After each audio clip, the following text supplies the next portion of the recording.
Okay, so first of all, let's chat about Super Rugby. Super Rugby, of course, was back over the past weekend. We saw two games. We saw the Highlanders beat the Chiefs in an exciting game, 28-27, and then we saw the Blues get a victory, 30 points to 20. And of course, the Blues have signed Dan Carter, which the whole world of rugby knows about. Many people, of course, will be aware that Super Rugby really is the first big league to come back, and also with fans in the ground. Give me a little bit about how you felt the weekend went. How was it received?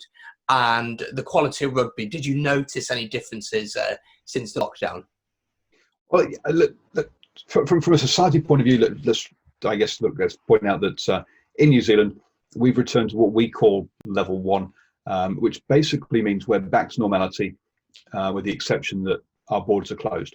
So that's from a point of view of seeing people so this is not special exemption for rugby or anything like that.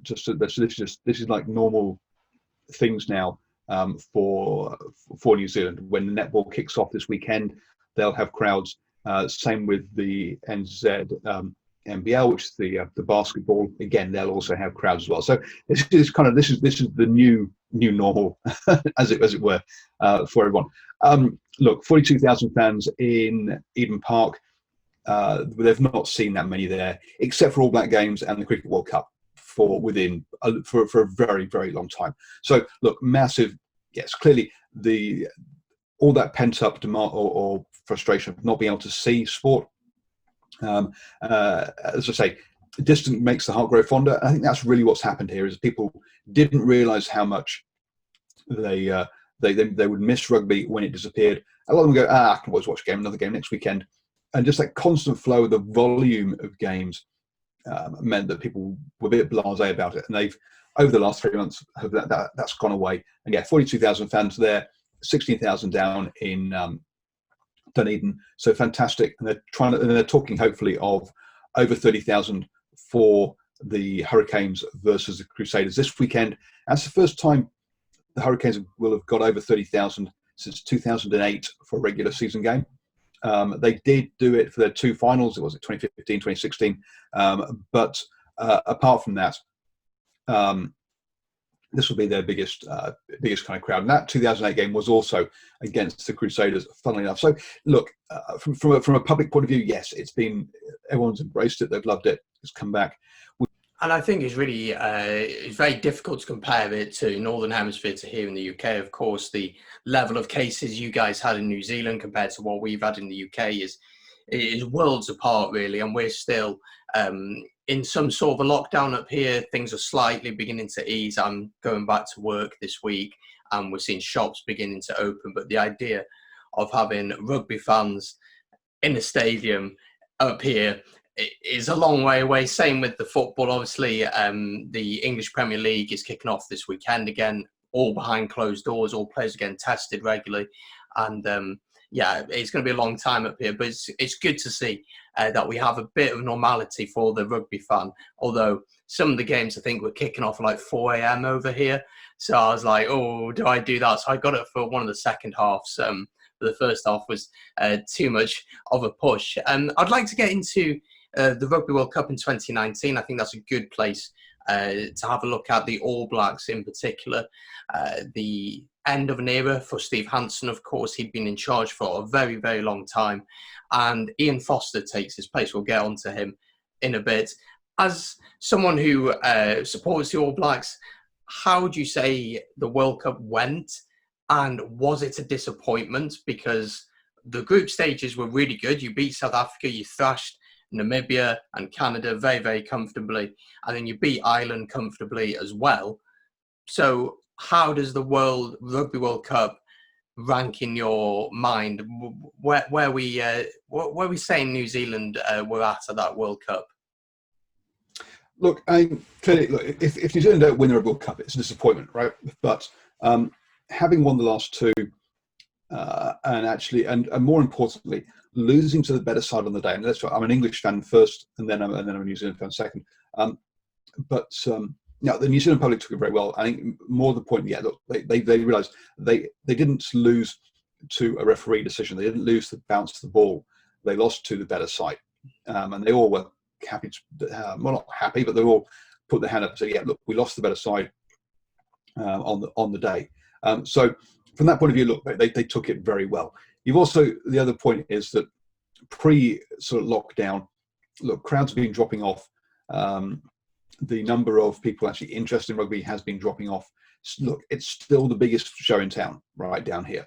But this idea that it's a stadium of 4 or 5 million people, nah, it's not. It's much smaller than that. You've got a lot of people here who basically only turn it on for the All Blacks test matches, and don't even realise that rugby's happening some of the time. So the only reason that some people that I know at the weekend knew that rugby was happening was because there was news around how big the crowds were going to be. Otherwise, they wouldn't have even known it was restarting. So, look, the New Zealand public took it very, very well. Yes, it was a disappointment. Sure, they went into the Rugby World Cup as favourites and expecting to win. Was it the result they wanted? No, but hey, on the day they got beaten by the better team, so they could live with that. I think it's interesting that you talk about the interest in rugby in New Zealand. Obviously, here in Wales, I think there's a lot of similarities between Wales and New Zealand. We love rugby. There's a lot of sheep here, and we got a small population. So there are certainly some similarities. But I think the same issues here in Wales. You know, the regional sides. We have 4 regional teams here in Wales. The Dragons, we have the Scarlets, the Cardiff Blues, and the Ospreys. And the amount of people who will watch them. So the Ospreys, I'm an Ospreys fan, would probably get about 2,000 a week, while when Wales play, the stadium's full to 74,000. And I think that's something that the Welsh Rugby Union and maybe also in New Zealand, they need to think about how do they publicise the sport? How do they make it more attractive to fans, more accessible for families to get involved and to love the game? Because of my impression of New Zealand is that when a child is born, pretty much they're going to the local rugby club. Is that true, or is that slowly beginning to dwindle now, do you feel? That has dwindled, not slowly beginning to dwindle. Look, yeah, if you listen to some of the interviews I've done with sports people over the last on New Zealand Sports Radio over the last couple of months, the opening question I start my long talk interviews with is what's your first sporting memory? And for a lot of them, it is running out barefoot playing rugby at the local rugby club, or getting up in the middle of the night, or watching rugby with their parents. And that's boys and girls, right? Not just a male thing. But that's if you ask this current generation what their first sporting memory would be. It'll probably be at school in the playground, more so than down the rugby club. Sure, look, there are kids at rugby clubs and at soccer clubs and at cricket clubs every weekend, don't get me wrong. But this idea that, I remember talking to one of the guys, and he said, look, yeah, basically Friday evenings were parents in the rugby club having a socialising while all the kids were outside on the verge of the road playing rugby. Now, well, not really rugby, but it's running around and playing, basically. That does not happen to the same degree anymore. Look, it's definitely dropping off the interest, unfortunately. But yeah, as I said, look, there's rugby is complacent over here, or it has been complacent over here, and all the focus has been on the All Blacks. Everything else beneath it has been pretty much left to its own devices and said, "Look after yourselves, folks," which hasn't helped. We've seen an improvement. You talk about that game kicking off at 4 a.m. in the morning. The reason it did that was because that was 3 o'clock in the afternoon, which is unheard of, having a daytime kickoff. And they returned with 42,000 fans turning up. So look, the afternoon kickoffs, cheaper tickets. I mean, kids went for free, or at least for the general admittance, if not for the grandstand tickets at Eden Park. So yeah, cheaper tickets, daytime kickoffs are really the way forward, and something that they need to do. They still need to improve the stadium, the stadium experience. Look, at home, I can hear the referee. I've got commentary. I know what's going on. In the crowd, fine. I can go and buy ref ears if I want to. but it's an extra hassle. Why isn't there an app that you can just plug one ear in, listen to live commentary that real time, so you can actually understand what's going on, or at least put the referee over the speakers? Because otherwise, the fans are just looking at going, well, something happened over there. There's a pile of bodies, and he's blowing his whistle.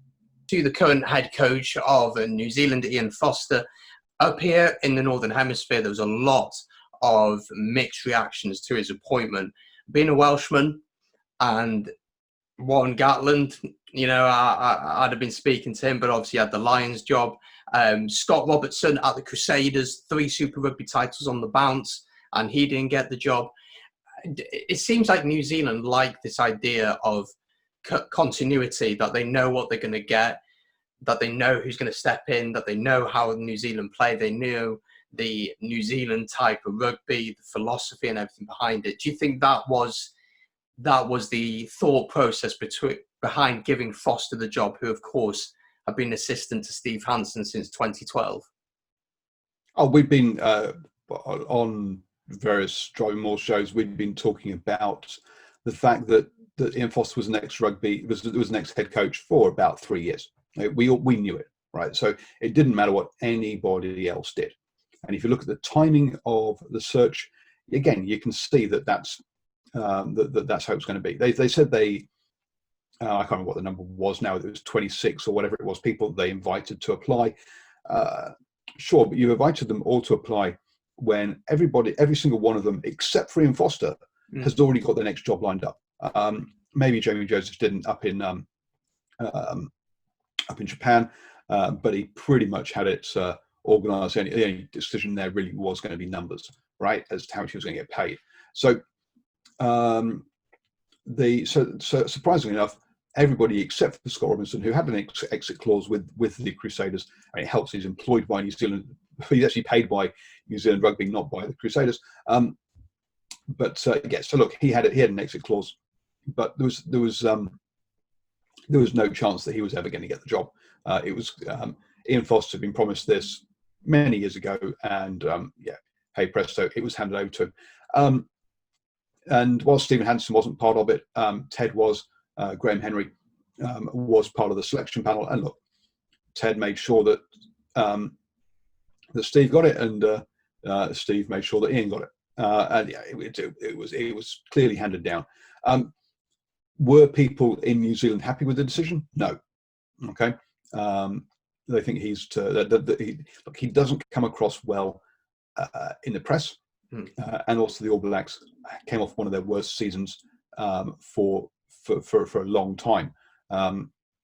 So you got to say that is he a popular appointment? No, he's not.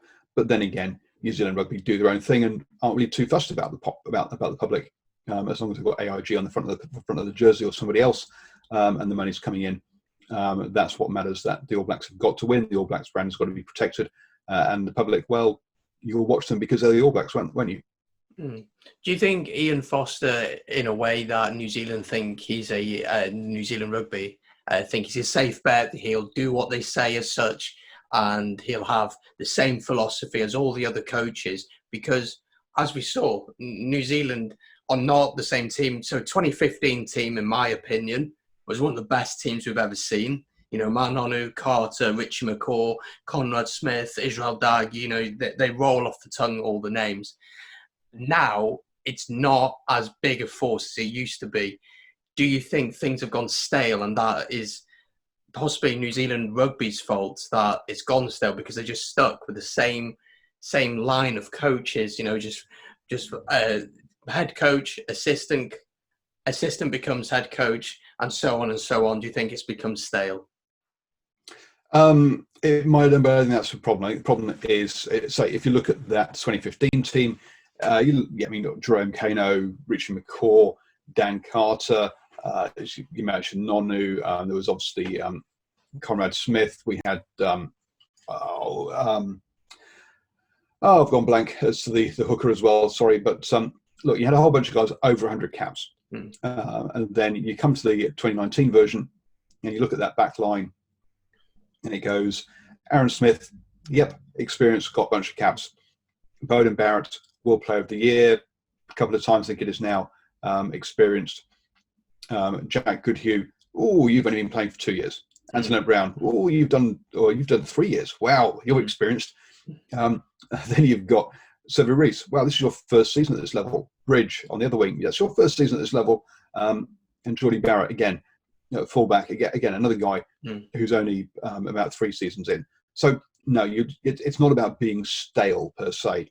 It's just the experience just is not there, right? When things don't quite go your way, you don't really know what to do.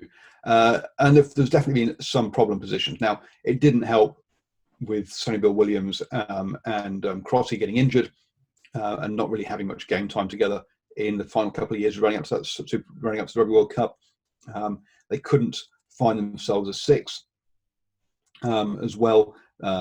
Players came and went and were tried. So Frizzell, Fafita, a number of others were given a season and then dropped.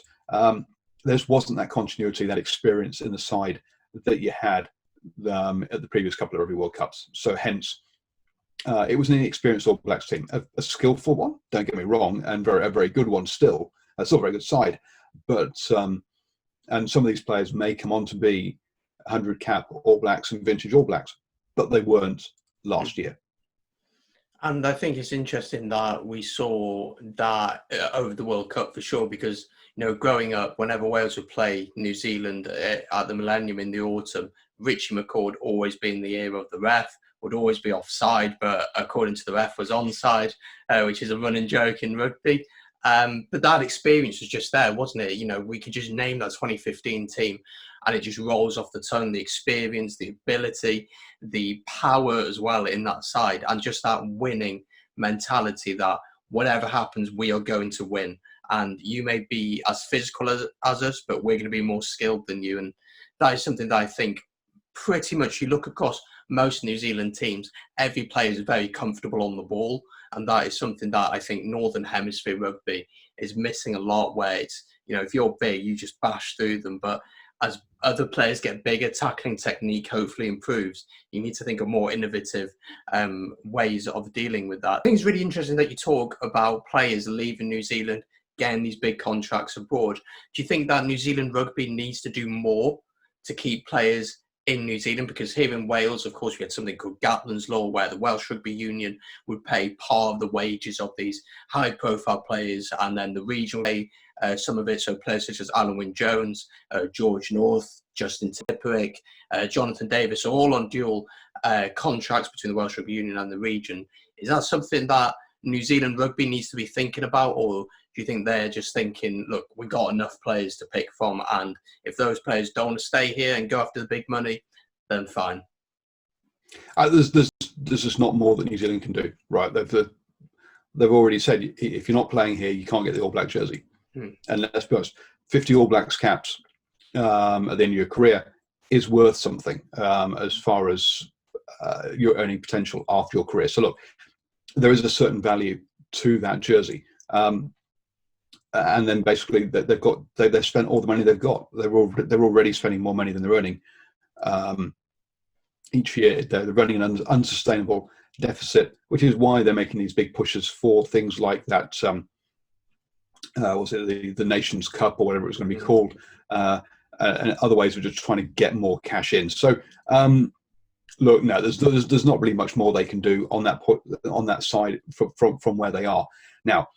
If they had more successful financially, I'm talking rather than on the pitch, Super Rugby teams that could do some self-funding, then they would actually have more cash to do that. But because they've basically ignored that level from a financial and fans point of view, and it's just all about preparing players for the All Blacks, then they just don't have the cash to compete now. And that's something that's getting those. They've got a massive opportunity here with those big crowds. If they can, it would have taken probably about 20 years to rebuild the crowds back up to that kind of level with some very good management. So look, they've been given a leg up. The question is, can they keep those crowds? If they can, then look, they can potentially start competing more evenly on a financial footing. But we'll have to wait and see. And The idea of trying to keep fans, I think one of the best ways of doing that is by having the best players. And we see that in Wales, with the Scarlets especially, that if the likes of Jonathan Davis are playing regularly, Hadley Parks is playing, Liam Williams is now back at the Scarlets. If they're playing regularly down in Llanelli, in Parc Scarlets, people are more likely to go watch them. People are more likely to go watch them than some academy player that they've never heard about because they don't have that connection to that player. So the casual fan who maybe watches Wales when the Six Nations comes around, or the Autumns, or in the World Cup, sees, oh, he plays for Wales and he plays for my local side, and I can see them for what, £15 up here in the UK. Then why not? A season ticket is just over £150. Then why not? And that is something I think rugby across the whole world really needs to be looking to do, is keep the best players in their nation, and that then players can have that connection to the internationals, and hopefully through to the to the club levels. I'd argue that's a short-term solution. Players come and go. You need people to have an emotional attachment to the teams and to the clubs, to the franchises, whatever you want to call them. More so, I mean, look, Man City, when they got relegated to out of the top division down quite a long time ago, they were still getting 30, 40,000, maybe 50,000 fans over in that second in the second tier of football. So, and that was because of the emotional attachment to the team, right? Not because they're seeing good games all the time, because they're going to see thrashings. They weren't going to see anyone else. They're going to play against lesser teams. So look, it's not about yes, short term. You can say, oh, I'll buy such and such in whose box office. He'll put bums on seats. But when that person leaves, those bums will also leave, right? So you need to build the relationship between the club and the fans, and they come for the club because it's their club, not because Hadley Parks or whoever happens to be playing this week. I want to chat a little bit about grassroots rugby. Here in Wales, we have a lot of issues surrounding grassroots rugby. Can you chat a little bit about the state of it in New Zealand? What are the biggest challenges facing teams at the lower levels of New Zealand rugby? So the challenges are participation and cash, right? At the end of the day, there is definitely an element of, look, football looks safer than rugby. There's obviously all the concussion issues that have been out there. So there are some parents who aren't who have been turned off by rugby to a certain degree, and that's more in the cities than out in the countryside, to be honest. You've then also got, obviously, it's entertainment at the end of the day. Mm. You've got to compete for people's time, so there's all the computer games, all that kind of stuff. I mean, look, participation levels across all sports has been dropping off, as basically there's more and more focus on trying to earn enough money to live, and it's and kids have got competing things for their interest. Look, I mean, I know one club where the Meatworks is the main employer in town. Now, if you work on the weekend, you get time and a half, or you get your shift work pays you more. So are you going to turn that down to play rugby on a Saturday, or are you going to take the time and a half pay? You're going to take the time and a half pay. People need to put food on the tables, they need to pay the rent. So that is definitely a problem at the senior level and at the junior level. I say, yeah, competing against computer games and trying to get people out there is a problem. When your membership drops down, obviously your income is an issue, and a lot of the money that for clubs comes from, well, basically three sources. You've got your memberships, obviously. You've then got money over the bar, which clearly hasn't been happening because we've been in lockdown. And Club Rugby kicks off this coming weekend, so they'll be looking at hopefully getting people back in the bars and buying pints. And then the other one is from gambling trusts. Now, to have what they call poker machines over here, but one-armed bandits, whatever they're called, I've forgotten, one blank is what they're called in the UK now. But basically gambling machines, that a certain profit, certain percentage of all that income goes into a trust that must be spent on local good causes such as sports teams, etc. So a lot of the clubs rely on that. And again, people during lockdown haven't been in bars, haven't been putting coins in those machines. And so there's a lot of clubs that are concerned about the fact that they might go under during this season because they've lost a chunk of the season. At least the season can happen now, which is good, even if it is a truncated one. And again, participation side of things. Some people are still scared to go out into groups, into crowds. Okay, it's not a there's a lot of people, clearly 42,000 of them at Eden Park, that are happy to go out and mix, but there are still some people who aren't. So they're not going to be playing. The other people who are like, look, I've just lost my job. I can't be training on a Tuesday, Wednesday and playing on a Saturday. I've got to be job hunting.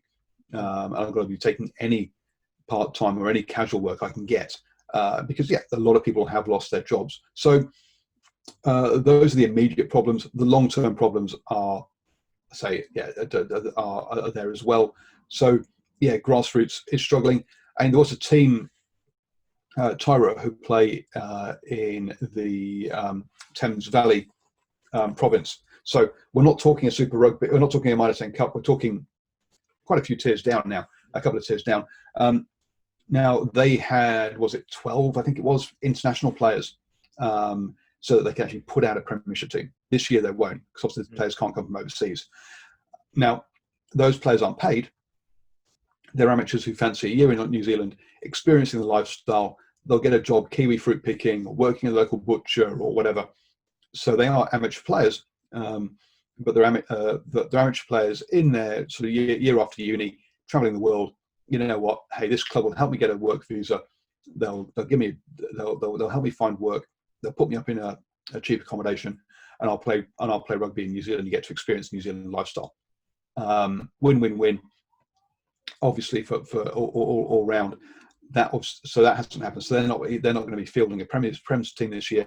They're only going to be fielding a B team. So, and when you've got teams like that in Royal New Zealand that need to have getting up to sort of double figures worth of players coming from overseas to play in their Prem's team, you can see that these clubs are struggling, not just short term but also long term. And it's interesting that is the case. I think that's the case across a lot of clubs all over the world, that they're struggling financially and participation. Again, people have a lot of concerns about concussion. I just made a video with Stuart Corser, former Glasgow Warriors prop, whose injury to his head made him take the really hard decision to retire. And we tried a lot about the effects of concussion in later life, and people obviously now are a lot more aware of the risks. And it's about trying to get that balance, isn't it, between safety but also keeping the game a contact sport. And I think that's very difficult to do, to find the balance, because part of the allure of rugby for a lot of fans is the big hits, is the physicality. That's what we tune in for. That's what we like to see. And obviously with you guys down in New Zealand, you have a lot of the influence from the Pacific nations, from Fiji, Samoa, Tonga. There's some big boys down there, and they can certainly put in some hits. Just to finish off, Paul, can you tell me a little bit about New Zealand Sport Radio? What's that about, for anyone who'd like to listen? Driving Maul, and of course the All Blacks edition. So obviously the All Blacks edition has gone on a bit of a hiatus, and we'll see whether that actually comes back. But yeah, look, for about 6-7 years now, I've been doing Driving Maul, which has been a blog, podcast, YouTube channel about rugby. And then during lockdown, I decided to use a horrible term, pivot, because there's been a lot of job losses in the media industry over here in New Zealand. Now, I'm not trained in the media; I'm an IT project manager by trade. But our sports radio station here in New Zealand, a bit like Talk Sport in the UK, shut down. And hence it's like, okay, how do I stand up a radio station in 24 hours? And yeah, we've got a number of shows now on New Zealand Sports Radio. It's available on Facebook, Twitter, YouTube, and also as a podcast as well. So yeah, we're not a true radio station yet. But we've got we've got a rugby show, a rugby league show, a cricket show that goes out weekly. We're doing previews and reviews to the Super Rugby rounds. We also have a quiz show as well. We do the morning sports briefing, which is obviously your evening, as the best way to start your day, up to date with the important sports news that goes out every single morning. And then also we've got some long form interviews with all sorts of interesting people, not just in rugby, even though we have had Rennie Ranger on, and a couple of Samoan internationals as well. But I've also talked to the head of the CEOs of volleyball, Waka Armour, which is canoeing, canoe racing, snow sports. I've got some things lined up with curling coming up as well. So I'm trying to give as many sports as possible a platform to engage with their fans, really.